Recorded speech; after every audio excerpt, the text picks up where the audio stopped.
Hey everyone, I'm Casey Hewson, and I am so excited to be your Spirecast host for today. Spirecast is designed to provide you with conversations to help you thrive in ministry. Before we jump into our conversation today, I just want to make sure that you're aware of an opportunity to bring your whole team to join us on Spire's Top Golf Tour. Leaders have really enjoyed the chance to build community together and to grow in their leadership while doing something really fun. So if you're interested in doing that, you can head to spire.network/top golf to sign up today.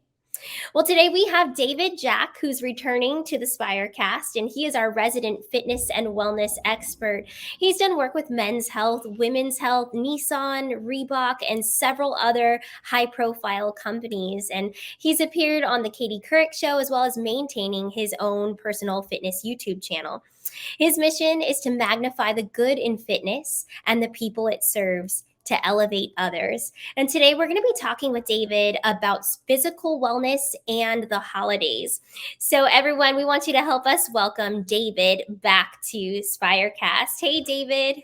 Hey, Casey. Hey, Spire family. It's so good to be back. I heard you just mention that, a mission to magnify the good in people. And for me, in my heart, this community of people, these leaders, these servant leaders, this brings me so much joy. I'm so honored to be here and play like the tiniest role in whatever way we can. So thank you.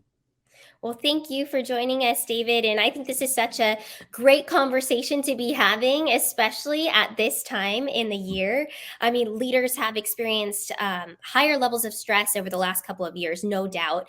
But then you have the holidays, which tend to bring on quite a bit of stress for everyone, but for ministry leaders especially. And I know we're going to talk a little bit about how to care well for ourselves so that we're not in this chronic place of stress. But just in case someone is in that chronic state of stress all year long, maybe for a couple of years now, can you start to just give us this picture of the impact that those higher levels of stress, those chronic stress levels, have on our bodies?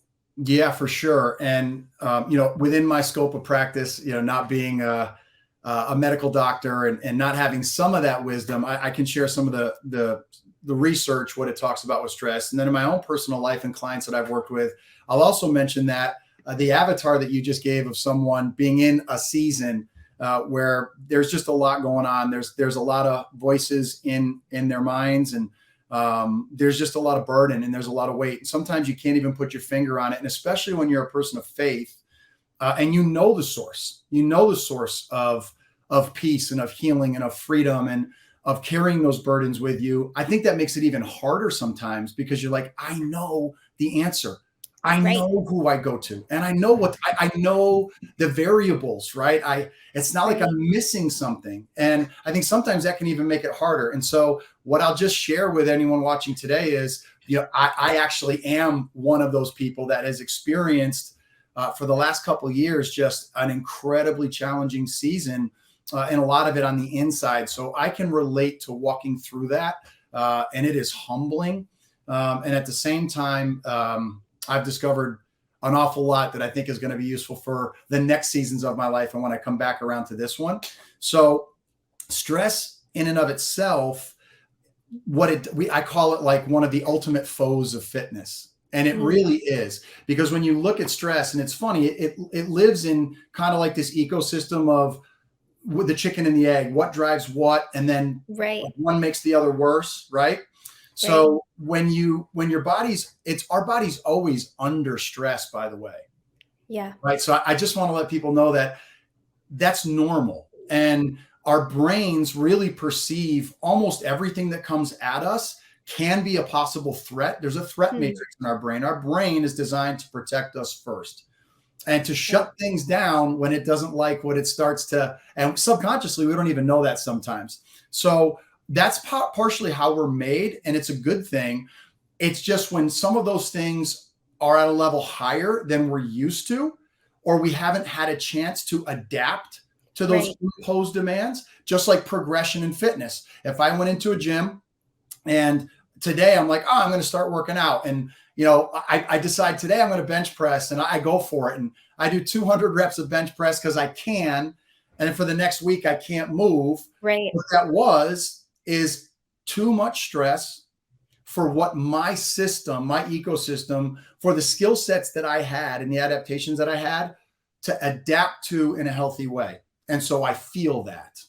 And Right. so that happens kind of globally for us as human beings, and it's coming in from everywhere. So stress in its own right, it affects our blood pressure. It affects our heart health. It causes tissue issues, right? So when we're stressed, we have a tendency to do just what I'm doing now. We go into that guarding, that protecting, that closing, that tightening, that fight, flight, or freeze, which is called our sympathetic nervous system. Yeah. And so all of those systems start to come on, and our sleep gets challenged, our hormone cascades shift, cortisol increases, we have problems digesting our food, which also gives us problems getting rid of things we don't want in our body. Our breathing gets restricted. And then when our breathing gets restricted, right? So when we're under stress, and that's why breathing, we'll get to this, is such a powerful tool to have in our toolbox to deal with stress. When we get in that stress cycle, and it affects so many of those things, our breathing starts to get shallow. We start to breathe up top. Everything shortens up, and we're already here a lot. So we start to get like this, and we start to just get tighter. We can't get oxygen in. There is no freedom here. There's no freedom here. I mean, you can look at me and see the difference between this and this. Right. There's freedom here. I think the other thing that stress will do to us is and we talk about these 4 pillars of fitness: the mental, the spiritual, the socio-emotional, and the physical. We talk about how each of those pillars affect the others. Just like, the Bible talks about the body builds the body, and each of those pieces are important. Each of those pieces are important in fitness. And so to give you an example of that, if you got a phone call, and we might have even talked about this last time, if you had received a phone call from someone that you love, and the first word you heard out of their mouth on the other end of the phone, you heard distress in their voice. You heard them crying. You heard them in fear. Instantly, we would physically respond to that. Right. Now, same person called and they're like, Casey, you're not going to believe it. We're like, boom, physically. Right. We didn't do anything physical. We did nothing physical. A stimulus that was mental, that was emotional, that was spirit-led has a profound effect on our bodies, on our physical health, on our tissue health. We store tension. We store stress in our tissues. And so that ultimately comes back around, and it starts to weigh us down emotionally, mentally, spiritually. And then it just winds up kind of looping around on itself. And so stress from a medical perspective is very real. I mean, it is literally a killer. But from a spiritual perspective and from the human condition perspective, it is powerful and it's significant. But here's the really cool thing about it. Stress is also like a yellow blinking light. If we understand how to look at it differently, stress gives us that moment to go, wait a minute, what is that? That's giving me information. Hold up, slow down, construction ahead. Start to rethink the way you're operating right now. Rethink the way you're going to decide to drive this vehicle right now. It gives me some, and thank goodness, because if I can get that warning sign, right? I'm just standard operating procedure until crash. And so God is so kind to us that he gives us the symptoms of stress to give us an opportunity to go, okay, Lord, okay, David, okay, Casey, what's going on? I love that. I love the picture that you just painted for us. And I think what often happens for me personally, and I think a lot of other leaders, is that we ignore those warning signs. We're just pushing through. There's other stuff to be done. We might not even be fully aware that God is giving us these signals, our body's sending us these signals to tell us, hey, you are in a high stress situation. You need to do something different, not just push through this. So on that yellow blinking light note, those warning signs, can you talk a little bit more about what those could look like to tell us that there's an indicator something's going wrong with our physical health? Yeah, I mean, so I was just talking with my therapist. I have a man who I was fortunate to find him. He actually has a foundation of faith, but I really try to lean into him for his expertise, and it's just nice that he has that voice inside of him. But I was just speaking with him yesterday. His name is Steve, about really being reminded of and continuing to practice and rediscover my tools in my Mm, toolbox. So first there's like, an understanding of being aware. But I think for me, using my tools on a consistent basis, mm, process, because I know they work. And especially when I'm feeling less stressed, and when I'm feeling joyful or happy, or just kind of that happy-go-lucky, those are the moments that, like, I know they're working, mm, but I forget them when I'm not feeling like that. When I need a mm. railing in the dark and I can't see and I'm feeling burdened and overwhelmed, it's in those moments that you don't see those tools as clearly. And so the point Mm, is, if we use them consistently and we start to become aware of how they feel and how they work when we are feeling lighter, it starts to give us, it's just like God, right? It starts to give us this faith, this proof, this knowing that these things work. I just need to trust the process. And so for right. me, indicators of stress would be, I'm in a conversation with someone and my head is somewhere else, right? Mm, I'm looking at something. I just can't focus on a conversation because my mind hasn't been able to set down seven other things. And all I right. got is right now, right? So the fact that I can't be present here lets me know that my mind and my heart are trying to figure something out elsewhere, whether it's something that I'm staring at in the past that's not going to serve me anymore, which I'm great at. Man, I will let a thought run laps around this track over and over and over again. And I'm like, dude, you're right back to the starting line. Nothing changes if nothing changes, man. And then so that's one. When I have a problem being present, it's an indicator for me that I'm being pulled somewhere else. And so I'm looking in the past, I'm staring at it, in a morbid reflection way, in a negative way. Mm, I'm future tripping, right? I'm future casting. If I don't do this, if I don't do that, this is going to happen. That isn't going to happen. I'm not discounting proper planning. I'm not discounting the power of team. I'm not discounting prayer and vision and steps and being in the moment. But it's starting to have expectation and fear of, if this doesn't, if that doesn't, and like the Lord says, like, this is it right here, daily bread. yeah. And that's a challenge for me. So it's something that I deal with. I'm just sharing some of my things. Then I'll give you some quick ones. Good. If I find that I'm not falling to sleep Mm, as quickly as possible, if my thoughts are really turning at night, if I try to lay down and go to sleep, or when I'm trying to shut down, if I'm restless, if I'm irritable. There's a saying in a program, it's called RID, restless, irritable, and discontent. If I'm restless, if I'm irritable, if I'm discontent, if I feel like I got to have people's answers, if I feel like I've got to be right, if I'm not willing to listen to someone without having your answer, without fixing your problem.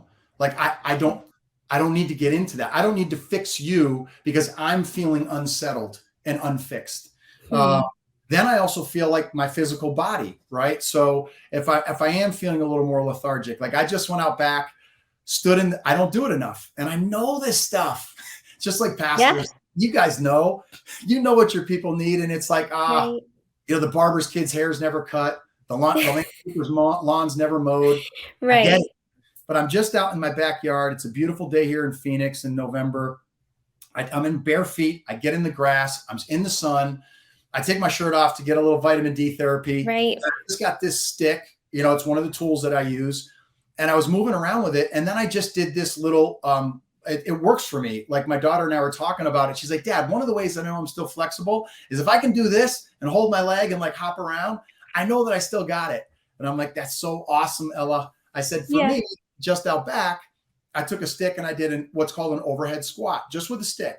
Hmm. And that's a really quick way for me to decide and to know, oh man, I got some stress going on, or I don't. Mm, because my tissue and my body won't let me do that pattern smoothly if it's holding tension or if something's off. When I roll my tissue, or I get a massage, or I do some self-myofascial release, like foam rollers and balls and trigger points and things like that, just the other day, it's been like 3 weeks, and I got in an area that is a typical area that I have challenges with. At least I've discovered it. And I'm like, oh, whoa. And then I went, David, what do you expect? But it was super cool because that intervention for me, that assessment for me, gave me information. Then I have a choice. And without awareness, I've only got the only choice that I've had, which doesn't get me far. But once I get awareness about something, now I've opened up a new opportunity of choice. Right. I love what you're saying there, because you're putting yourself in the shoes of most people. I imagine who are going to be listening to this. We do, we are all aware that these are things that we should be practicing to be healthier. You know, I haven't lived too much life, but in in my early 30s now, I have become more and more aware of what my warning signs are. Now I know my awareness has increased dramatically. Having been through some counseling, and kind of getting that opportunity to unravel some of the unhealthier places in my life, I experience often. That people aren't necessarily in touch with what that baseline health looks like for them. So you're talking about, I know my body really well. So I know when I go to do this certain thing, if it feels like it's not right, or I'm not able to get fully into a position that I'm typically able to get into, I can tell that that's, a warning sign that I'm carrying stress. What would be your advice for someone? Like where should a leader start, or where should somebody start to really get in touch with that baseline health, or get a great vision for what that health looks like, so that they can measure that, or measure their stress against that, be more aware of those warning signs? Thank you for sharing some of what you see too, Casey, and some of your personal your journey, because I think that's what really connects us with people. And so I'm grateful for you sharing. And I have so much to say, and I'm going to try to say, oh gosh, I just look forward to the opportunity to share more with the community. And but that question opens up like 1,000 cans of worms. And so what I'm going to do, just because this is the audience that we get to speak to, they're an audience that has different access to wisdom and different access to knowledge. The unbelieving world doesn't have the same access that we have. It doesn't have that same resource. It does, but it's not aware of it yet. It's not aware that it can dial that phone number yet, like we can. Secondly, as leaders, and I know that a lot of the people I'm speaking to understand what real leadership is. That I didn't come to be served, but to serve, which makes life even more challenging, especially when we get mixed up on what that should look like and how that should look. And so one of the cool conversations is, what really drives stress? Like, where does stress really come from? It's such a killer. But when you pull it, and I get this, right? It's so easy. It's so easy, so simple, but it's not easy, because what we know is stress is just this paper dragon that the devil uses to really crush humanity. But when you pull down, we've got everything we need in Christ. We do. We know that. Either we do or we don't. The word says it. Do we take him at his word? So if we've got that, right? And if we know where to go for wisdom, and we know that at its root, stress is just an unrealistic expectation that's unmet, a wound from the past that hasn't been fixed, something that we're trying to get from something we're doing that's in the flesh or has us confused, or lies that are being spoken to our heart and our mind from any of those areas that puts us in a place of dis-ease. Like, so easy. It's not. It's not easy, because we're people that care about the kingdom. We're people that know that we're God's children. We're people that want to make a difference and reveal God to people and be ambassadors of the gospel and the good news. So there's a massive bullseye, right? And there's real spiritual warfare. Our battle isn't against flesh and blood. It's against the Right. principalities of darkness, the spiritual realm.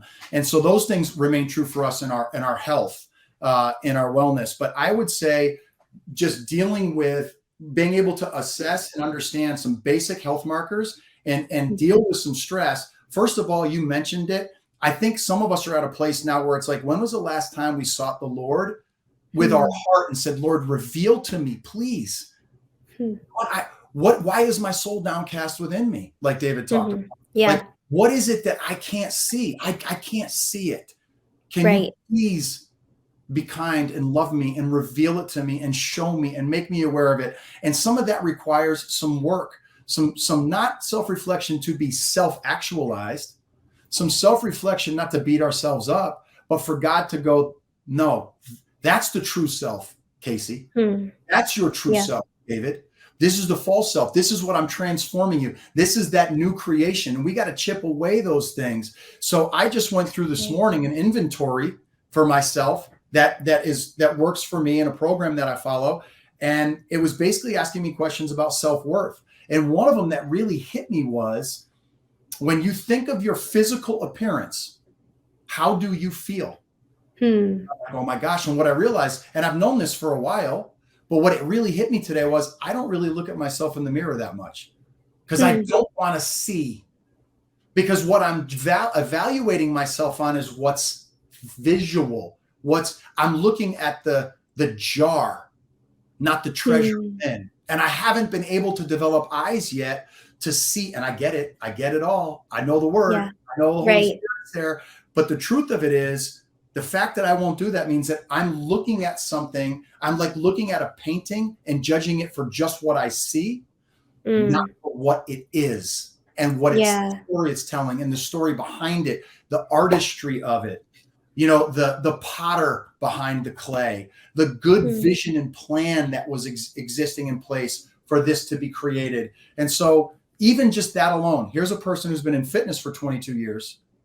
Just today, by Right. asking myself a question, I'm being led by something that I felt had value in my life, that called me into using it as a resource. It was able to drive awareness in my heart. So that's one. Go to the Yeah. Lord, continue to do healthy self-care, Yeah. self-reflection, assessment. From a practical, tactical side, can you sit down on the toilet and stand up without using your hands? Can you walk Mm. up and down stairs without pain? Can you move your limbs in the directions that God created them to move? So my arms in different ways, can I move them in different ways without pain? Can I move this one further than I can move this one? So Hmm. there will always be a little bit of tightness on what we call your dominant side, but Mhm. it's really big and it's really different. There's information there. Is there an Right. old injury that I have that's been nagging that I just haven't dealt with? Here's what I'm going to tell you. If you ignore it, just like a wound that we go through in life, and you don't talk about it and you don't get therapy about it and you don't work it out with the Lord and take it to task, shine a light on it, it'll hide. And you're going to be like, Mm. oh, I'm good. I'm good. Right. You're not good, because the body builds the body and the body's interconnected in God's grace. So the ankle that I rolled, that I'm like, it's fine. 3 years later, I'd blow my shoulder out and I've got rotator cuff surgery. The ankle is connected to Hmm. tissue that feeds to the shoulder. So Right. the symptom, the assault, right, on something Mhm. in my system found its way out of the weakest link. Hmm. And so, oh, it's my shoulder. Good. No, it is your shoulder, but that's not the root. That was the symptom. Right. I look at basic health metric measures. What is your blood pressure? What are your triglycerides? What are your A1Cs, your sugars? What are just so those basic health markers. And that's one of the things that I was going to say for anyone now that doesn't require any movement or any physical activity, to just really take a scan. Like, it's like a pre-flight checklist for a pilot. I need Right. to fly this plane. In order to Mhm. fly the plane, what do we need to do right now to make sure that we have an opportunity to fly this thing and get from point A to point B safely? And if those Right. things are missing, I need to address those things. So you can make it super practical. When's Right. the last time you got blood work? When's the last time you really had a full physical? And just being aware of, if this is the way my body operates from a practical Mhm. standpoint, does it have gas? Does it have oil? Does it have, Freon to run the AC? Whatever. Does it have those Right. things? And are they in a balance? Because I want to know now. Because what we say Right. is an ounce of prevention is worth a pound. I say 1,000 pounds of treatment. That's so good. And I imagine, you're inspiring a lot of people to say, especially as we head into a brand new year, it seems like the best time, to head into the doctor, to have them run these different labs and to Yeah. get again that baseline, where are we today, and some advice on how you can move to a better place of health. So with many people being inspired right now to start somewhere to get that baseline awareness, what are some of the do's and don'ts of moving into greater awareness or even new fitness goals, in the next year? What would you say are some do's and don'ts? Yeah, I would say I'm a huge fan of. I don't know what's right and wrong for you. I don't know how you're uniquely motivated and what we call your fitness identity. And some people love to write down where they were and where they've gone, and they love to see their progress. Other people could care less. They'll never write a thing down. It's how they feel. And so, what I would point you to is, and this is a tricky part, right? I don't feel like moving. Well, that's because we probably haven't given you a chance to look at movement and fitness in a way that speaks to you. That we can Mm, fix. So we look at the same thing differently. I don't want to go to church. Well, why? mm, If we really dig down to someone why they don't want to go to church, it's because they feel bad about themselves. They feel bad about the past. They've seen someone model Jesus or church in a way that does not feel good. They don't feel welcome. They feel unsafe and uneasy walking through the door. There isn't something compelling to them, even if it's worldly, that calls them mhm, into that environment. They feel like they're not part of us, even if we don't mean to do that with them. So there's all these reasons where people don't feel like they can go to church. And what we know is if we can just find a way to speak to them and get them in here, they're going to feel different. And that's the way fitness is. Exercise, studied by science, is one of the greatest anti-stress, health mm, promoters, life givers, mental health bonus benefiters, hormone cascade fixers, digestion healers. Like, it does what it does. Sometimes you've just got to trust the black on the white and don't do too much. Someone feels like, oh, I got to save all this money. No, compound, compound. mm, Don't do nothing because it's overwhelming. Do something. Take a yeah. walk with someone, a walk into, forget about the fitness. But if steps motivate you, then get something to track your steps. Yeah. But don't make it be your God. Don't make it, but let it motivate you. Take a Right. walk the way you are inspired in nature with a friend, track it, make it different, make it fun. Notice different things when you're walking. You can make the same walk 1,000 different walks. Start small, feel for it. Do I feel better when I'm done? Hmm. And actually ask yourself that. Do I feel better when I'm done than when I started? The last thing I want fitness to do for someone is make them feel more stressed, Hmm. more Yeah. self-conscious, more guilty, more shameful. That's not what it signs up for. And you don't Right. have to do that. You can do anything you want to do in unique different ways. And then the second thing I would say is, be careful what I talked about, like two of the key things. One of them is progression. You can't get around progression. So we stay away from pain. So anything, not discomfort, a little bit, Right. not in the beginning. Stay away from pain. Anything that causes pain, I'm just going to move a different way or switch my body so I don't feel pain. And then progression matters. So, like I said with the benching, you're all motivated, you're all fired up. I'm going to do it all at once. No, progression. Don't have to read the Bible in one shot. One sentence at a time can change your life, and it adds up and it matters because that one little thing, when it's doable, when it makes you feel better, when it motivates you, guess what it does? It calls you, it woos you into the next little thing, and then the Hmm. next little thing, and then the next little thing, and then guess what? It starts to become a lifestyle. It Hmm. starts to become a habit. It starts to become sustainable. Now, I would also never say, oh, you're super motivated to go for it and you're going to fast and this and that. Well, then if that's the case, let's run. If you got wind in your sails, let's Yeah. go for a ride. Yeah. But let's look at what the goals are, why they're important to you, and let's see if we can do it in a way that keeps you healthy and honors you along the way. While you're pursuing fitness, let's not let it steal your fitness, right? Hmm.